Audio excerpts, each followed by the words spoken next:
Yeah, same as usual. Um... Don't worry, I got you. I'm on it. Hey, yeah, roll the video.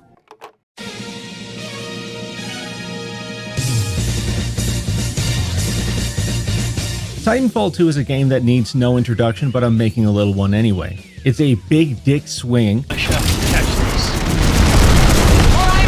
robot loving, bombastic, and most importantly, a fast game.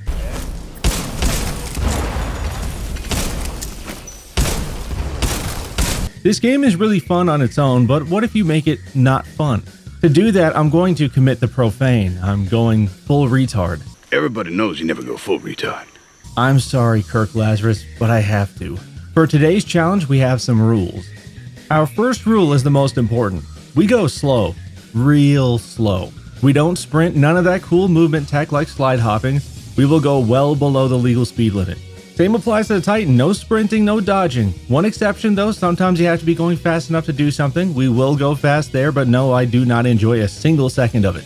I keep everything to a single jump or a single wall run where possible, and I don't use speedrun skips to get past sections of levels or immediate problems.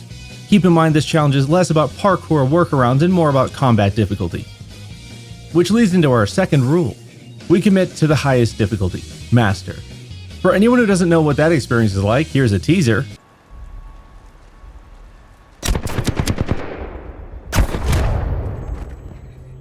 Those are not elite enemies, by the way. That's a generic grunt doing that. You know, sometimes going through this game, I feel like this guy.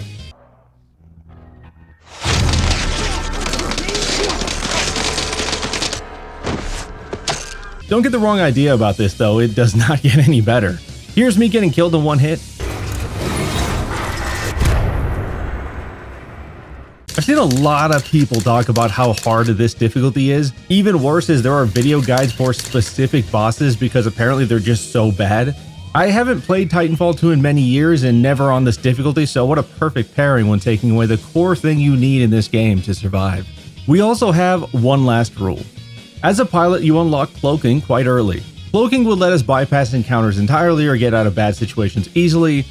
You're not here for easy, you want to see pain. So let me give you that by taking something I would want away. With these rules, I thought this would be a miserable time, but then I happened upon a mod. We're also going to be doing this without a HUD. This means no ammo counter or knowing how many grenades we have, no enemy outlines, my grenade throw path is gone, enemy grenade indicators are removed, removal of all weapon outlines on the ground, and no telling when an ability cooldown happens in the Titan. You went full retard, man. If you're a Titanfall veteran, then welcome to Secondhand Pain. Our goal is as simple as can be. We're gonna roll credits on this game.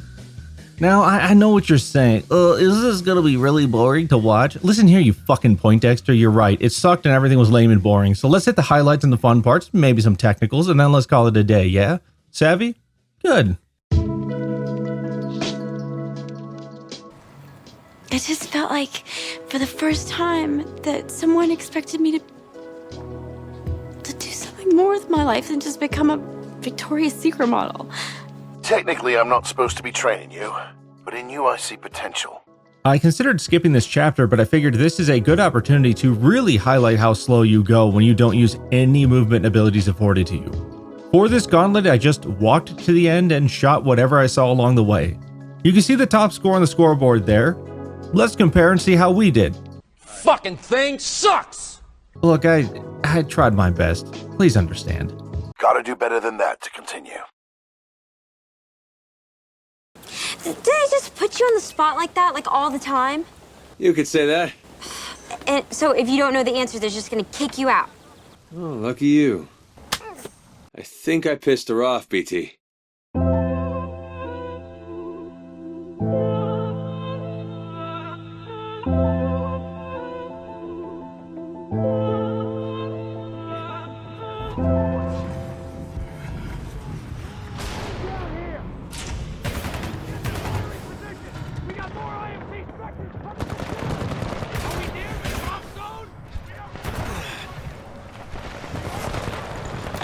Let's use our first real mission and our first real introduction to danger to set up some of the potential misery that is going to be coming our way. But first we have to watch our teacher die. He gives us his jetpack and helmet. For any normal person, this jetpack would work flawlessly, but for us, it's only partially functional. Lastimosa also has a Titan BT-7274, who he is giving to us, but before we can hop in, we gotta get some batteries for him first to get him out of his lockdown. Now, for anyone who hasn't played this game before, you wouldn't think it, but you're gonna love BT. He starts out as just a,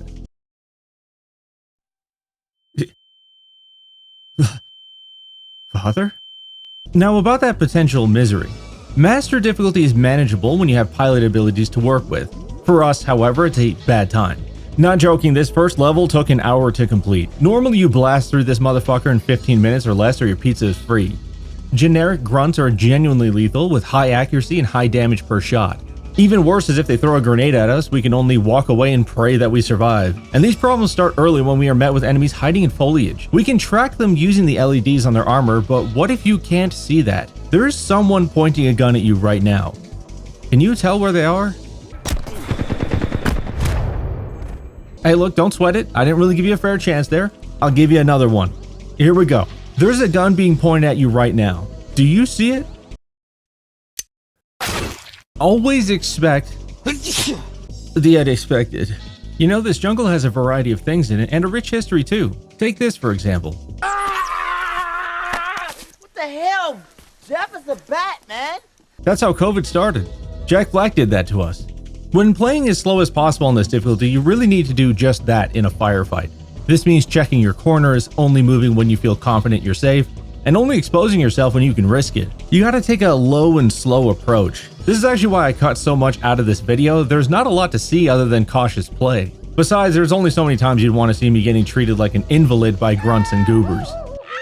This is also the easiest things are gonna be. We die in 3 shots from people we can't even see. It's like fighting the Viet Cong out here. No human in this world harder to ignite with your flame tosser than one that's been seeping himself neck deep in a rice paddy wearing one of those little triangular hats. Eventually we get a battery for BT and can plug it in, but then he wants us to get another one, the greedy bastard. We run into some problems with a lot of enemies in a small base, but after some trying, we can get onto that other battery. Bringing it back, we plug it into BT, authorize ourselves as his pilot. Pilot, we must establish a neural link in order to proceed.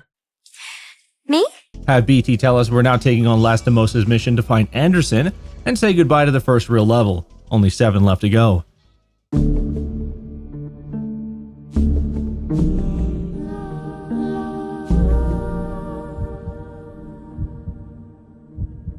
Blood and Rust is an interesting one. It's a mix of normal grunts, robotic soldiers, titans, environmental hazards, and then even a boss at the end of all of that.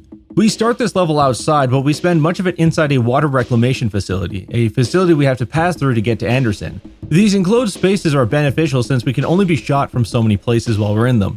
To get inside of it, however, we have to fight enemy titans to earn entry. In a titan, things are no different than when we're a pilot. We have to play slowly and carefully. Since we've taken the HUD away, we can't tell how much shield or health we have left before we start taking hull damage, which we only know once we start taking it. Oh, and also, you don't heal any of the hull damage off like you do when you're a pilot. You have to find batteries, and that battery only gives you 1 bar of health back, which is easily lost when you're fighting a Titan. Our other big problem is we don't know when our abilities are off their cooldown, leaving us to gamble by pressing the button to see if it works or not. This early in the game we can manage just fine, but later on this will be a problem. Upon entering the facility, we get 2 things. One is the knowledge that the red fluid is caustic to humans, so we need BT to get around safely. I'm following the stream of sludge. The current is strong up ahead. Exercise caution. And 2 is we unlock the Tone loadout for our Titan. Tone is normally pretty good inside of this facility, hell, pretty good in general, honestly. Tone sports a fairly accurate and long-range grenade rifle that puts lock-ons to whatever it hits. These lock-ons let you shoot your shoulder-mounted missile launcher at all locked-on targets. Better yet is the shield. The Tone drops a huge shield down that you can shoot through on one side, but enemies cannot shoot through from on the other. Much like BT's default loadout, the Expedition, this gives you a defensive option with an offensive capability, albeit not as directly this time. Problem for us? We cannot see the lock-ons we're accruing on enemy Titans. With no hit markers even, we would just be dumbfiring missiles and hoping for a lock-on that didn't expire. Since I can't stay out of cover long enough to see if my shots are landing, I have to gamble. I could use the shield, but since we're on the highest difficulty, our shield is actually rather short-lived, so we can't even gamble on firing a volley of missiles from behind it. As you would expect, our first encounter with Titans and soldiers goes pretty badly. but nothing beats the old reliable. I drop tone immediately and go back to what I know, and then I die again. But I noticed something. I'm using a pipe for cover, but it's too easy to circle and not wide enough to prevent soldiers from hitting me with stray shots. Just to my left is a small enclosure. So long as the enemies don't get close enough to the gap that I'm using to fire through, I can hide in it and hit them with bullets from underneath this pipe. This might seem kind of stupid, and look, I'll give it to you, it is, but goddamn if it isn't effective. File this strategy away, gents, because we're going to be going back to it. At this point, we have to separate from BT, fight on our own while BT holds his end down, to get into a control room to open the gate for him so that he can continue through. But when we reach the control room, our temporary separation from BT gets an extension because conveniently the door we need to leave gets locked and then another one opened. We now have to fight our way through the facility to get back to him.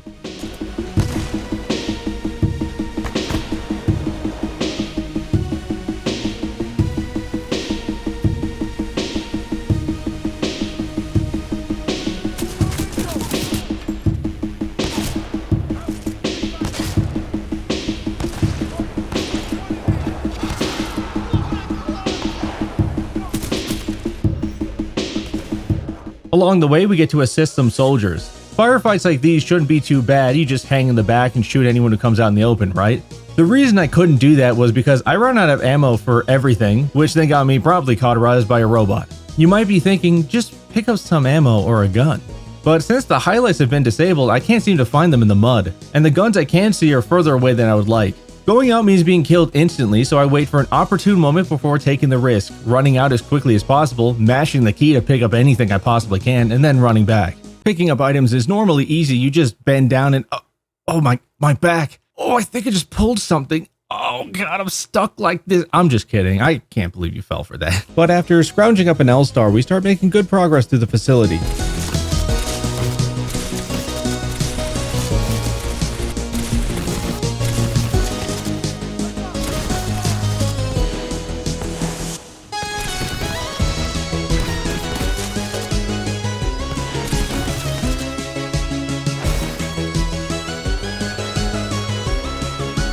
This is when we get into a large open arena, a space with some verticality that we can take advantage of. We take care of anyone around, but then the reinforcements come. This isn't too bad since we've taken a high ground position on a roof with sight lines down to the ground from various angles. The soldiers can beam us from the same angles, don't get me wrong, but we can still use them to stay covered from every other angle other than that one we're exposing ourselves to. The soldiers can be killed with a sniper, but the ticks are a problem. They cluster up and jump around to get to you, and when they're near or they get damaged, they self-destruct. Since I wanted to save the sniper ammo for the soldiers, I have to use a shotgun to deal with the ticks, but this is only effective at closer ranges, which puts me at risk. But I noticed something. The ticks kept jumping along a repetitive path, and when they reached the roof I was on, they would stop for a second. Since I knew I had at least one fire star remaining, I could wait for a cluster of ticks to follow the path, throw the fire star in the spot that they would always land on, and then let them kill themselves. This worked perfectly. Last was some easy cleanup of the soldiers. Shot. 2 kills.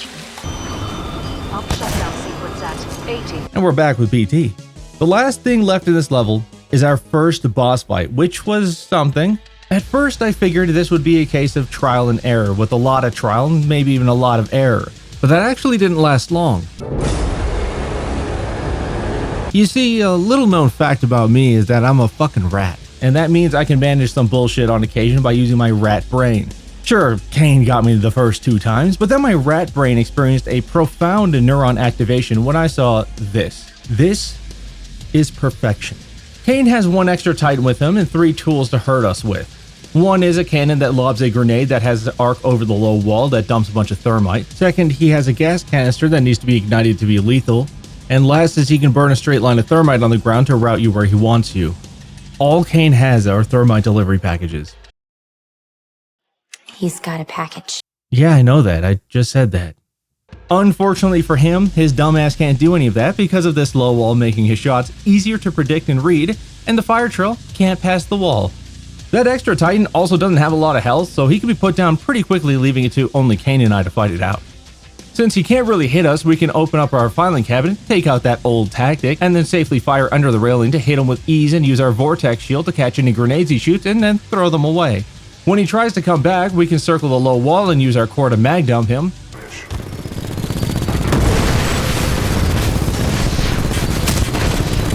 and his soul. Kane's dead and we get the radio off his helmet. This radio lets us hear enemy communications. The ability to decrypt enemy communications has a strong history in warfare. This will work to our advantage. Right. Wow. I'm really glad I met you.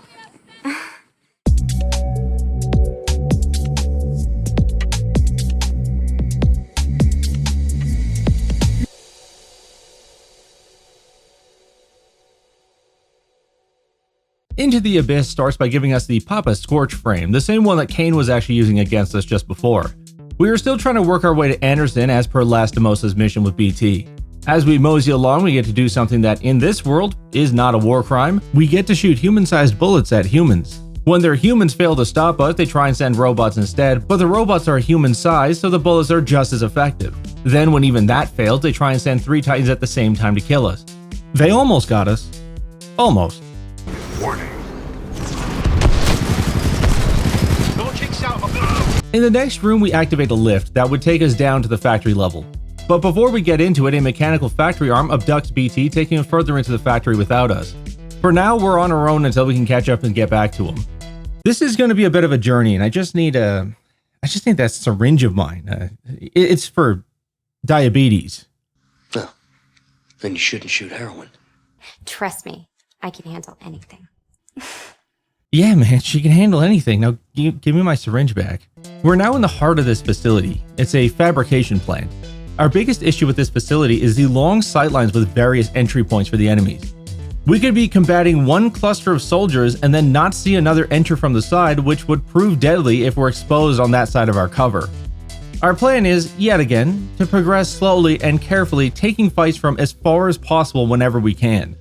Eventually, we are in a partially fabricated house that is following along a build track to fabricate and attach the remaining parts of that home. While here, there are a number of enemies that appear along the track from various heights and angles. This could have proved deadly for us until we unlocked the best strat ever. We can just hide inside of the fabricating house. So long as we don't let anyone know we're here, we have no problems. We can casually get to the end of the line and then just casually jump off and then casually climb our way out. I treat that casual journey as a vacation that just ended because now we have a problem. Oh, I guess it's my turn to be abducted. I wonder where in the factory I'm going to end up. Inside the tester dome, we see what the fabrication is for, which is constructing battle arenas, and this is where we meet our new enemy type, Reapers.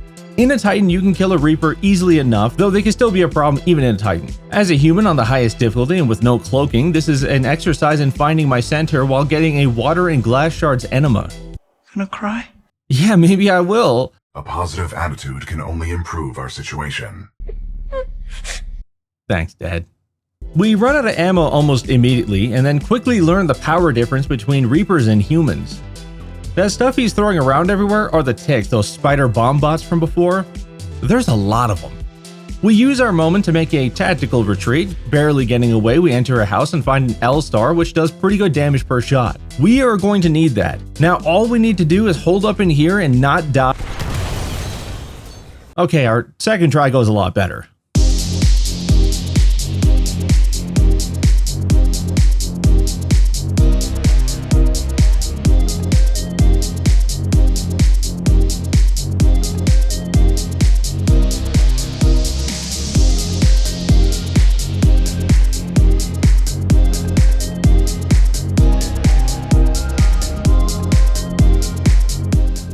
Back in the facility, we can parkour our way back to where BT is, get inside of him, and then almost die right away. But by abusing a rock with a large plant on it, we can turn the tides and kill the enemy Titans. Since this initial fight put our health so low, we're now at risk of this long-range Titan that's in the back, who will shoot and kill us if he can get a clear picture of us. But I have an idea.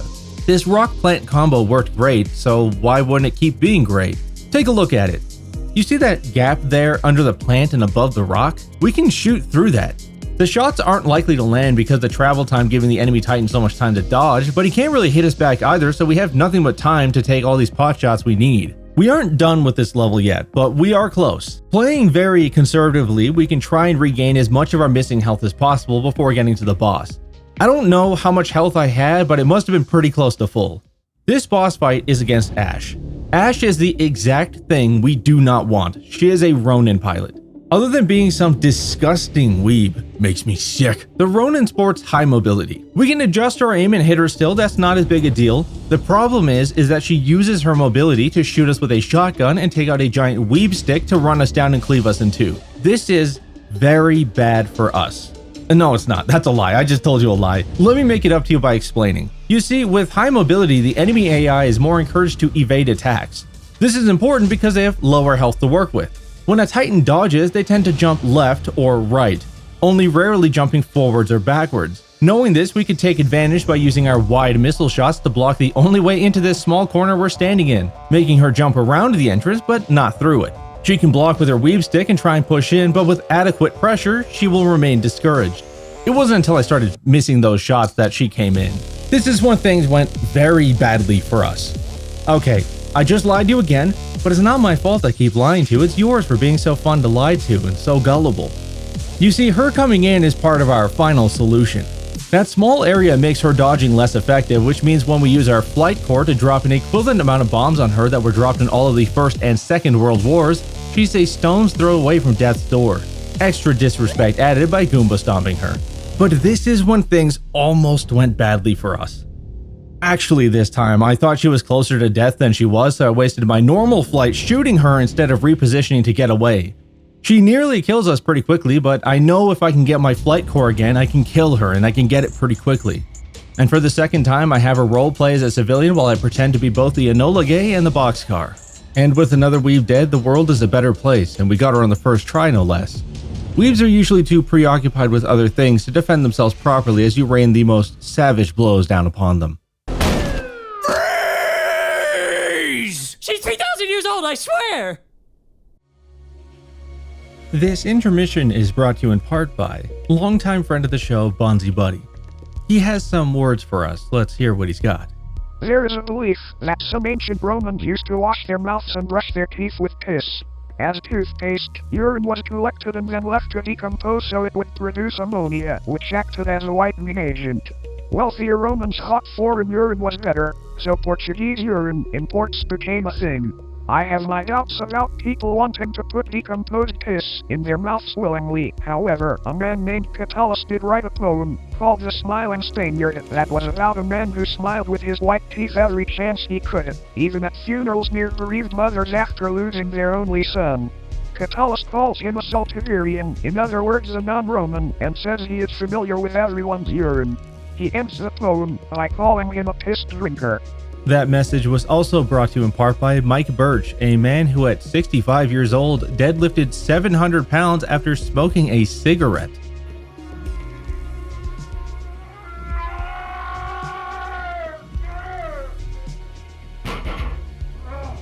Now back to your regularly scheduled programming.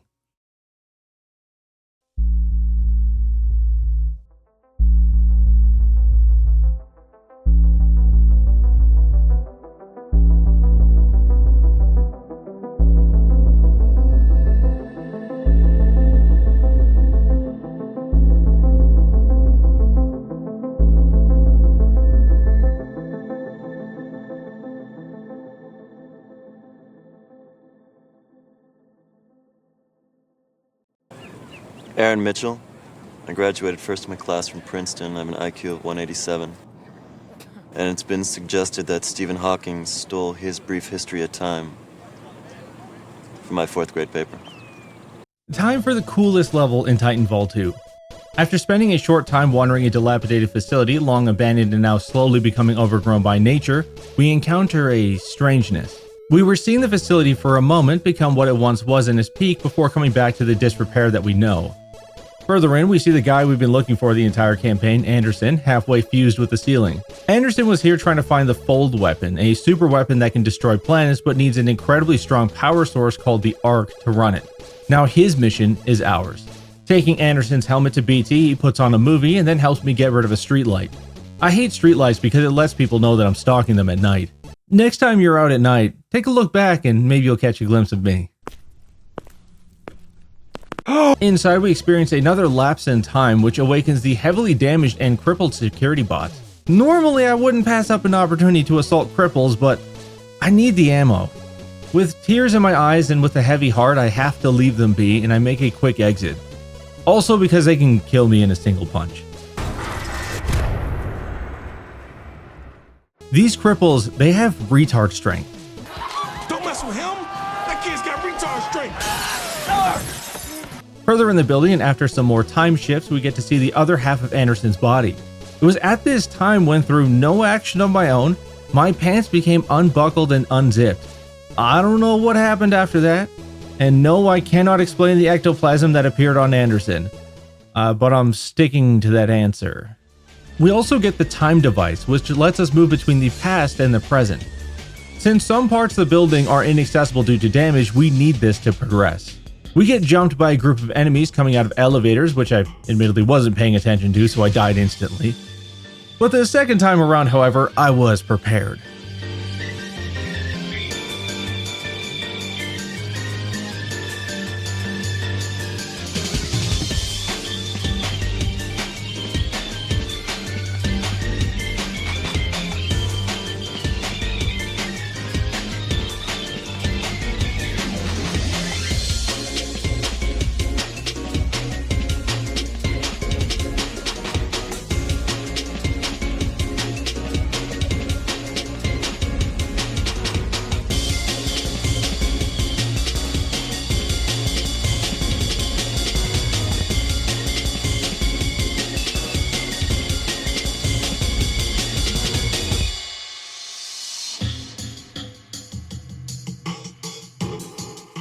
You know, I figured cutting all of this would be best, but for the sake of context, this is actually what a firefight looks like for me.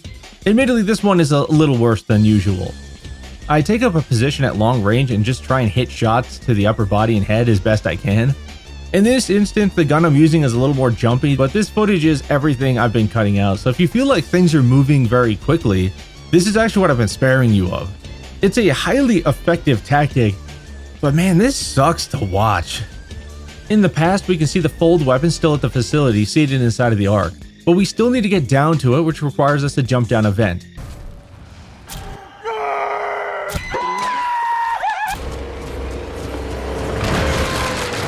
Jews run Hollywood. Fucking hell. Let me see your dick. At the bottom, we have a lot of soldiers and robots, including more of the elite soldiers who have shields, which we can make quick work of. Outside, we reunite with BT after being jump scared by the local wildlife. Our big problem here is that there are multiple Titans in the building that we need to go inside of. Lucky for us, we have Papa Scorch. The cannon fires a thermite grenade that leaves a lingering burn on the ground. Combining this with a small space they have to walk in and my easy break of line of sight, I can peek the corner, do a fire and forget, and let my thermite do a brunt of the damage. Then the security bots activate, but they're only able to get through the one door, to which I have the solution to. Now that the present is secure, we can kill the Titans in the past. The principle here is the same. We have an arcing projectile that burns over time and direct hits deal extra damage, using a wall as cover and a very bullshit angle that kind of breaks enemy Titan AI so they can actually barely shoot back at me. We can just dump thermite grenades one after another down the street until everything is dead. In the past, we can overload the Ark and then set it to detonate.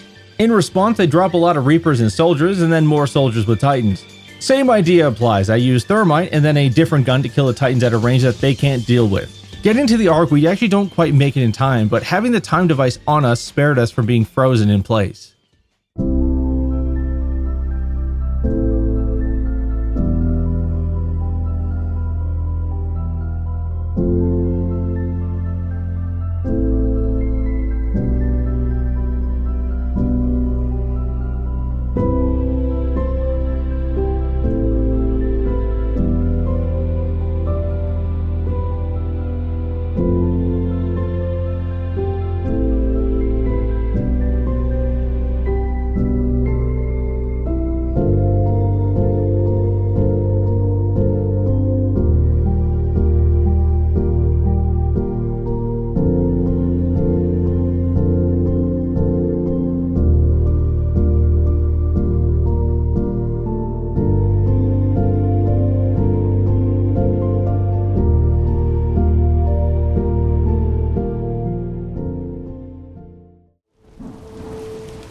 Well done, pilot.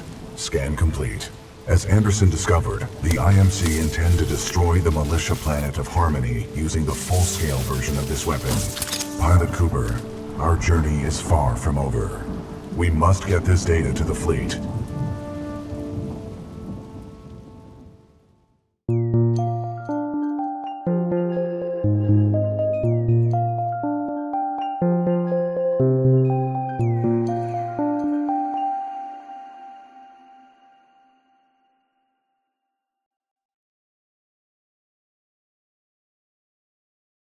The beacon starts with a long climb up where we briefly meet the bravest robot I have ever seen.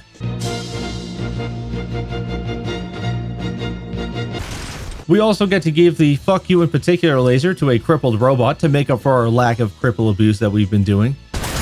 This entire area has a caustic mist around it that will kill us if we go into it, so we have to stay in BT whenever passing through it. Given our dire circumstances, this is a risk worth taking. Damn, woman, he's only looking out for your health. Inside the building, we meet some soldiers who ask us to get an arc tool so they can kickstart the beacon substation, and then get the beacon working itself so they can send out a message. BT can't come with us to get the arc tool, but here's how you get it. It's through theft.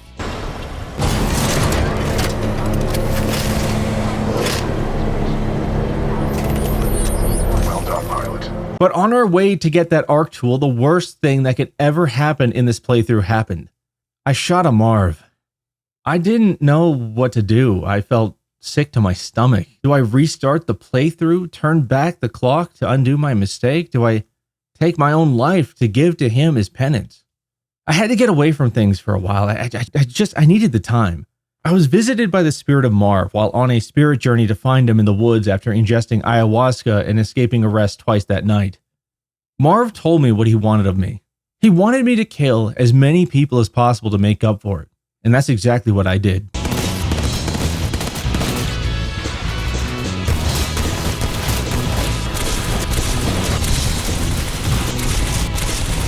This wasn't enough for Marv. He demanded more, but I told him that would have to wait for when things really snap. Back in the entryway, we can go into a radioactive room to power the substation. While I was in there, I noticed that the radiation had superpowered my sperm, which now has started developing sentience and is using telepathy to communicate with my neighbors and telekinesis to move things around the house.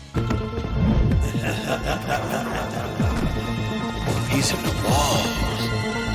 He's in the goddamn wall! Now, we need to get the beacon working, but we have to get the uplink targeting module and plug that into the beacon first. Along the way, we can pick up the Ronin chassis, which is what Ash used against us. On this difficulty, I don't see us getting as much use out of this, but I mean, we have it.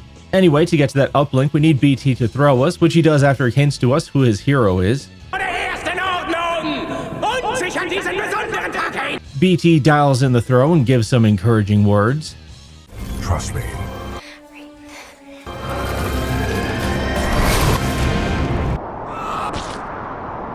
Getting the uplink module is more of the same. We move some panels, we peek and shoot some guys, and turn some stalkers into allies. The stalkers give the humans a loving embrace that turns their face into pulp and their spines into dust. Sometimes they even tag team and turn humans into mulched remains. I'd also like to take a moment to talk about a gun called the Mastiff. It isn't a great gun, but it's got a fun gimmick.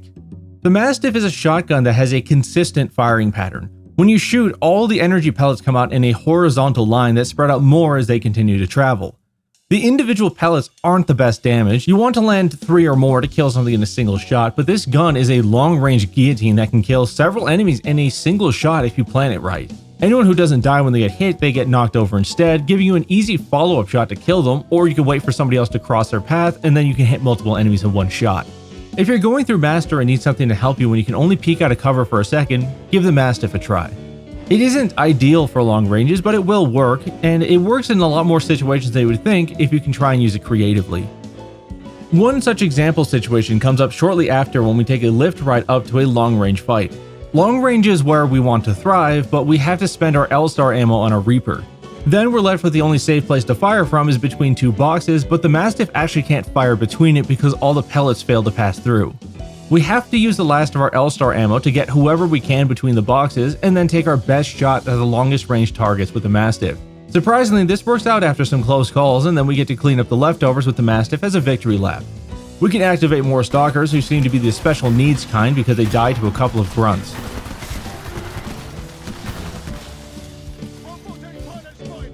Then someone shows us how to really use a Mastiff. The second time around, we give the stalkers some help and make our way to the uplink. When we get to the uplink, we make a quick trip back to BT, who is being overrun by a lot of enemies. Now all we have left is to get the uplink module plugged into the beacon. The beacon is too far up for us to reach, so BT has to do another fastball and throw us up. After connecting the uplink, it gets turned into a slip and slide, and then we get to watch BT learn something new. Got you.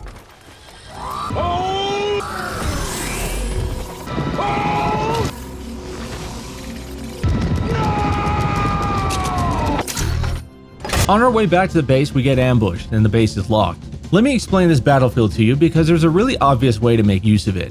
When you're coming back into this area, you're going to be starting with a high ground advantage.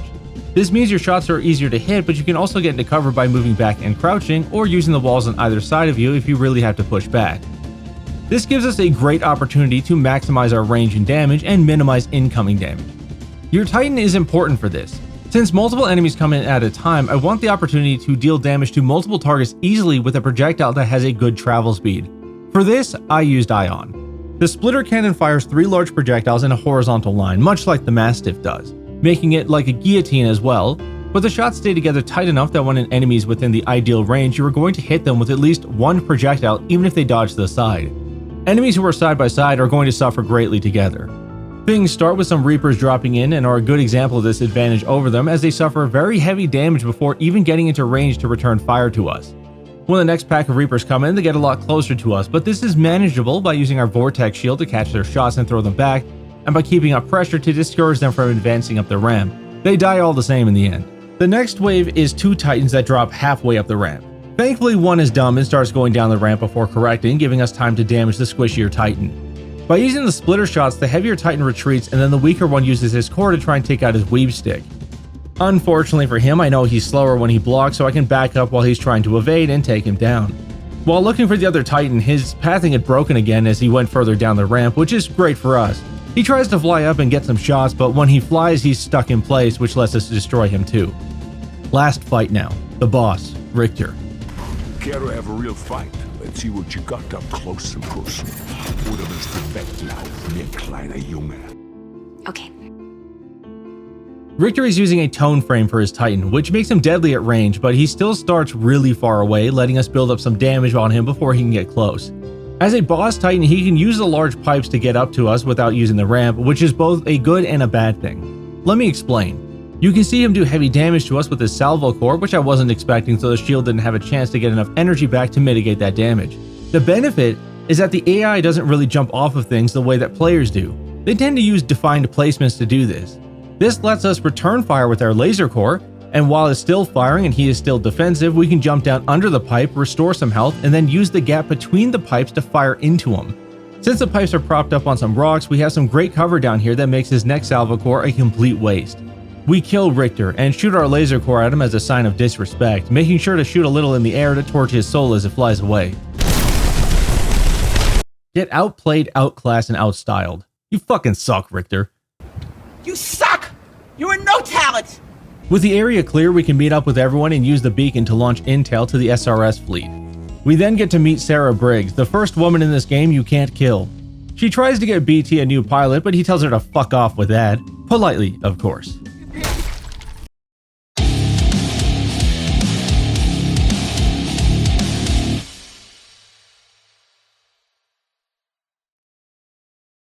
Let me clue you in onto what's going on here. The intel shows that the Ark is in this large structure. We're going to do an aerial drop just outside of it and use our Titans to push in and get the Ark before the IMC has a chance to move it elsewhere. This mission is all combat, nothing else. There's no room for crying on this battlefield. After a heavy missile barrage, some of the walls of the facility are blown up, giving us our chance. Enemy Titans come out to meet us. Brother, it's all out war. Pilot, I'm detecting incoming enemy forces. I advise you prepare for combat. So you bend and snap.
We've unfortunately failed to reach the Ark in time, and not because of a lack of trying. But with Sarah Briggs here and the SRS flight team, we still have a chance to catch it.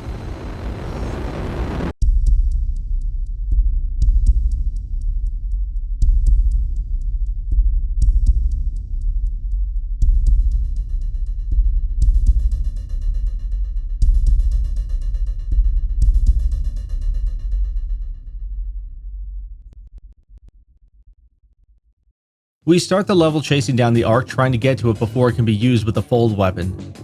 We are then introduced to Viper, the guy that a lot of people say is possibly one of the hardest parts of this entire run. Unfortunately, that's someone we're going to have to beat this level.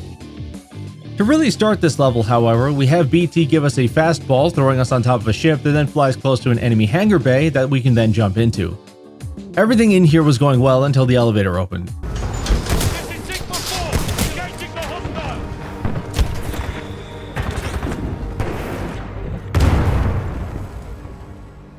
Yeah, the next go around I used a Mastiff and a grenade to kill everything at range, which works out fine. But man, are these shield guys gay. You will have to explain that expression later. But don't worry, BT, it's actually pretty simple to understand what gay is. It's what the viewer is.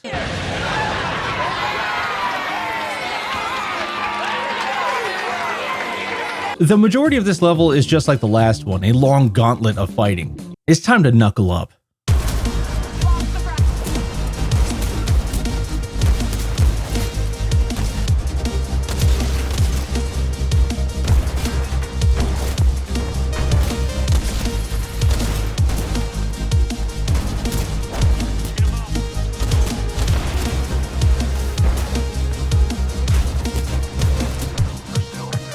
We now get accompanied by fellow pilots, and we keep pushing up to the Ark.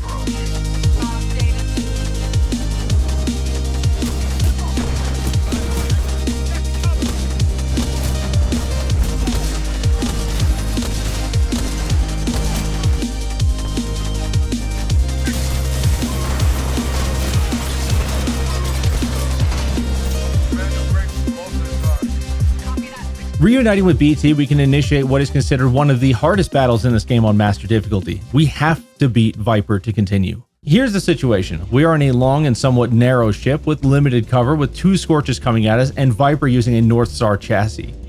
North Star excels at long-range fighting, and the longer his rifle is charged, the more damage it does. Worse yet is he can also drop mines that launch a tether that locks you in place, making his shots or his missile barrage fatal.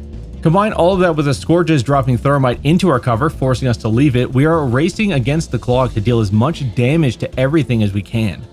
There is healing, but it is few and scattered, making us cover large open spaces to reach it. Here's how I tackled this. Our North Star loadout is great in this situation because Viper doesn't close the gap much. He prefers to stay far back. The Scorches will push, but if we can land charged shots into their hull, you can deal quite a bit of damage. My problem is that I have no reticle and I can't seem to dial in where the shot is going while trying to track everything else around me. Another problem is that a charged shot is so strong that it's a major setback to see it eaten by a Scorch's flame shield and do nothing because it's a waste of our time to charge it, letting the Scorch ultimately walk closer, and then we exposed ourselves out of our cover for nothing. But with enough clever aggression, we can maximize our damage against them to build our flight core, which we then use to destroy one Scorch and badly wound the other, who we will kill with, admittedly, panic shooting to race them down. With them both dead, we need to kill Viper quickly because we are low on health. I do this with the Expedition loadout. The 20mm machine gun may not deal a lot of damage per shot, but it does fire a lot of rounds that travel fairly quickly with enough accuracy that I can try and peek and shoot. Our missile launcher also guarantees some damage as he doesn't dodge very well in the air. The tides start to turn when Viper lands some critical shots on us, putting us near death. When he releases his flight core, I risk the push for some health. For better or worse, this puts us closer to Viper. Unfortunately, our new health is short-lived as he lands further shots that take away everything that we gained. At this point, I figure we have no choice but to push closer so that we can try and regain health while we continue to damage him. In a desperate push, much like with the Scorches earlier, I bait his flight core so I can then stand my ground and use my burst core to race him to death. One of us will die here. Taking fire. Viper 1 lost control. I'm losing control. Going down. Mayday. You know, I figured Viper would be terribly difficult, but I got him on my 3rd try. I assumed I was going to end up like this. suck your fucking dick. Maybe I got lucky, I don't know, but this means we're cruising until we get to the exception. We still have to get to the Ark though, and a fastball will get us to the lead ship. As BT lines us up, Viper comes back. BT and Viper get into a short fight, and then BT loses an arm. BT lands missiles into Viper's hull to open it, but he is going to die. We line up our shot and take it, and Viper's pilot is dead. The ship is going down, it sustained very serious damage, but we still have to retrieve the Ark.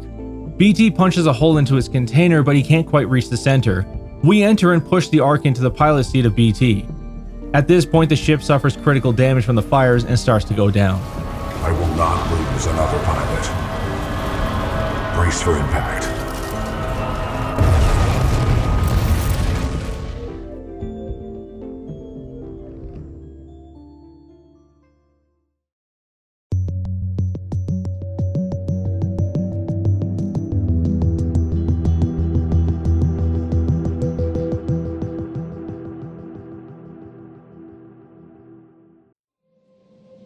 We begin with a nearly dead BT and us being threatened as leverage for BT to open up and give over the Ark.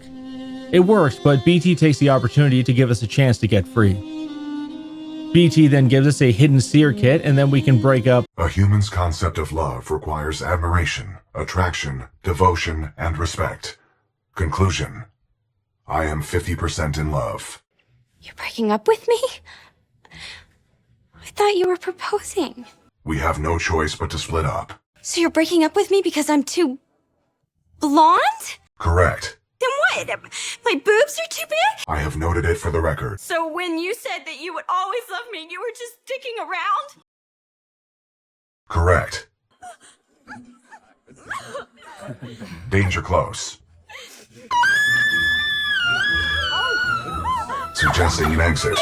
I was going to say, I meant like break up the components. Like, did I make them break up? What just happened? Anyway, the seer kit contains a smart pistol and a data knife, and we take BT's data core, which is stored in his iconic one eye. For anyone who's never played the Titanfall games, the smart pistol is not a normal pistol. It auto-locks onto heads and shoots them.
Leaving the facility, Sarah Briggs drops the last Vanguard Titan that they have, which we can plug the data core into and get BT back. Glad to have you back in one piece, BT. Over 25,000 actually. BT-7274 online and ready for combat. He also comes with our final loadout and one of my personal favorites, Legion. Legion is all about his Predator cannon, a large 100-round chain gun with two firing modes, one for close range and the other for far range. The far range mode uses twice the ammo, so only 50 shots. Legion also comes with a unique shield, which is an energy shield that comes out of the gun that protects most of the frame. Its smart core is also unique as it gives him infinite ammo with auto lock on to any enemy in view. Turning the corner, we see some enemy Titans, but my rat brain activated again and said, I bet they can't fight us at this range, so we might as well just dump rounds from back here and destroy them. It seems that not walking out makes the enemy AI struggle to see us as a valid target, so they just sort of ignore us. Actually entering the arena, we see some Titans and Reapers drop in, with soldiers rushing us as well. Let me show you how good our smart core is.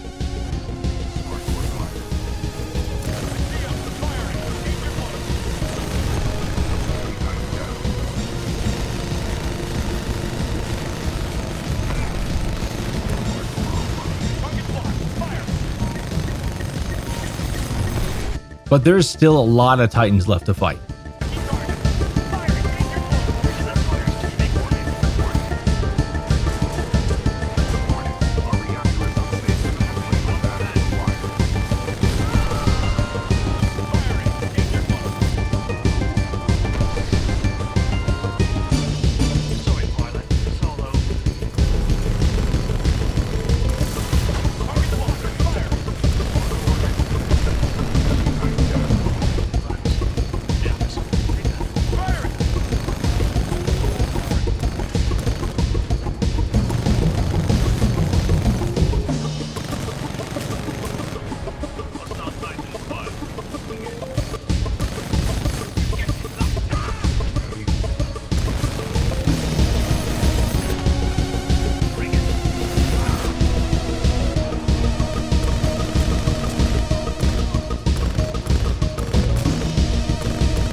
I mentioned that exception earlier. Here it is in the form of a final boss fight against Sloane, which has 3 phases to it where she drops in reinforcements. She uses an Ion Titan, which means we have to be mindful of her laser core and her vortex shield returning our bullets back to us. She starts with the help of a brute, which isn't too bad since I came in with a smart core.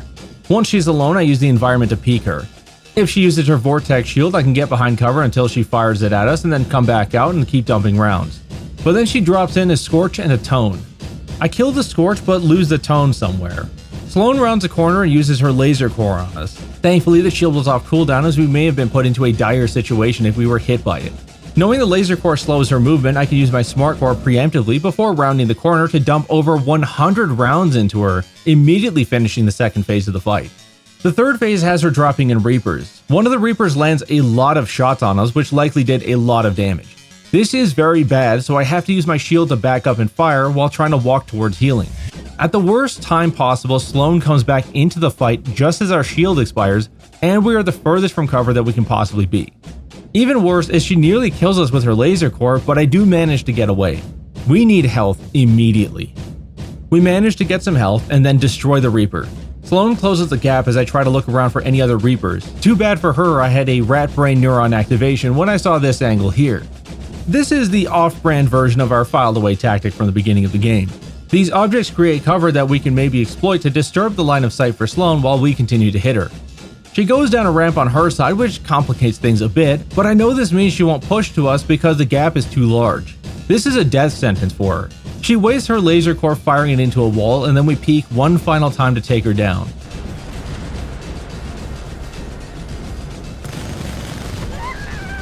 Got her first try.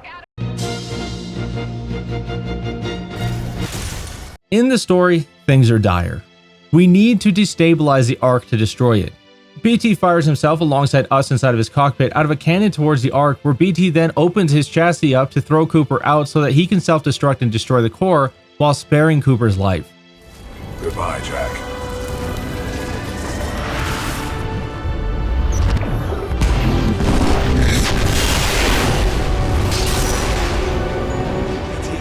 Cooper, we just lost BT signal. We're almost there. Cooper, I'm marking your HUD with the... We walk and jump our way to evac and beat the game and the challenge. We did it. Titanfall 2 without sprinting, no movement tech, no HUD, and on the highest difficulty.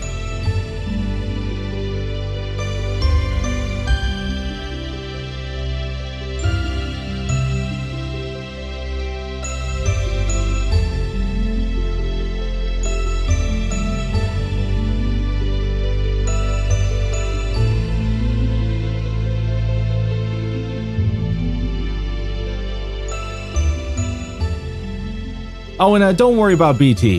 He's fine.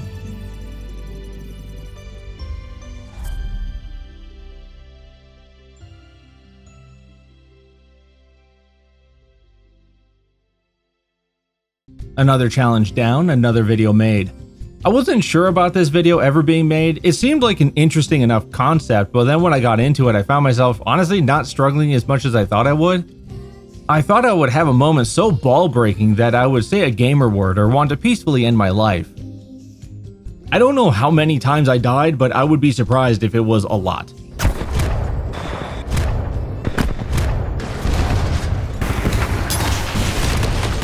We'll be live. On stage. Destroy the Russian pilot.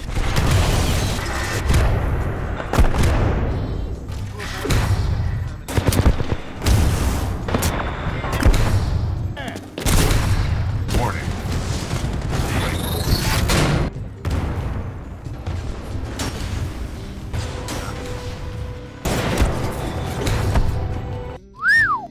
Nice. I love it. I'm not saying I'm some god gamer, just a capital G hard R gamer, but I don't see why people thought master difficulty was so bad. In case anyone doesn't believe me, here's all the levels showing that they were beaten on master difficulty, and here's me getting the Steam achievement for beating every level on master. I really thought it was going to be harder. To be fair, I had beaten this campaign before, but that was many years ago. And I put over 100 hours into the multiplayer. I love that multiplayer. I used every weapon and every Titan, but my main Titan was Legion. I knew Legion was my boy. when he gave me some premium voice lines. One is for when you're outnumbered. You are outnumbered by enemy titans. Advise aggressive sustained counterfire. His advice is to fuck them in the face with bullets, and he means it when he says it, because that line of thinking stands up even when the odds are worse. Outnumbered 4-1. Caution, ammo capacity may be insufficient. He's suggesting you may not have enough bullets to thoroughly fuck faces with. You might think Legion, he's crazy, a real hothead, can't be reasoned with, but he's also a softie. Glad to have you back, Violet. We are better together. I love that wide-assed motherfucker like you wouldn't believe. I love the L-Star and the Mastiff and the Cold War and the Softball and the Mozambique and the Wingman. God damn, what a game. Titanfall 3 may happen one day, but I doubt it'll be the same as what they managed with Titanfall 2. And for that reason, I'm giving this game a big RIP. Pour one out, homies, because we lost a real one. But maybe I'll be wrong, which I would prefer to be. I'd rather we have another good game than another lemon. I guess we'll have to wait and see. Stand by for Titanfall. Oh, somebody called in a Titan. Cool. Yeah, you know, it'd be nice to talk to somebody about like circuit boards and other stuff like